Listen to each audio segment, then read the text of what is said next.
My name is Lisa Taylor. I work in the Department of Health and Physical Education as an instructor, and my teaching tip is to provide opportunity for social connection, getting to know your students right at the beginning of the semester. It's a game that I actually use, and it takes a little bit of time, but I have found, and it's been confirmed as I've continued to use it, that it is well worth the time. So what I do is I get the entire class, often a group of 30, 40 students, in a circle. And we go one by one around the circle, and everybody has to introduce themselves, their name, as well as a fun fact that nobody else in the class knows about. So especially tricky if they have a good buddy in the class. But basically what happens is that they share a fun fact about themselves and their name, and then the next person who goes has to introduce the person previous, their name, their fun fact. And then the next person has to introduce the previous two. So the 39th student, and then I'm often the 40th or the 41, number 41 to go, rehearses the names and the fun facts of everyone. And so the purpose behind that activity is to foster social connection. And while my discipline is very focused on multidimensional wellness, I also recognize wellness as a precursor to achievement.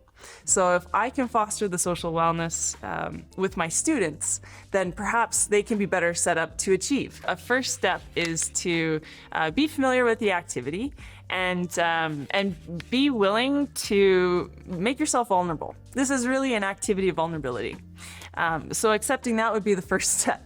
The second step would be to thinking about how you can make the space that you're engaging your students in, whether it's a classroom or a theater, or maybe even take your students out into the hallway. How can you create a circle? How can you create a space where everybody has the opportunity to see each other's faces? Because that's really important.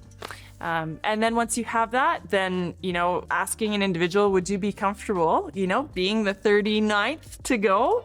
And I've always felt that students would go, okay, I'll try, the kind of fact that you offer yourself. So I'll go first, and then I'll also go last.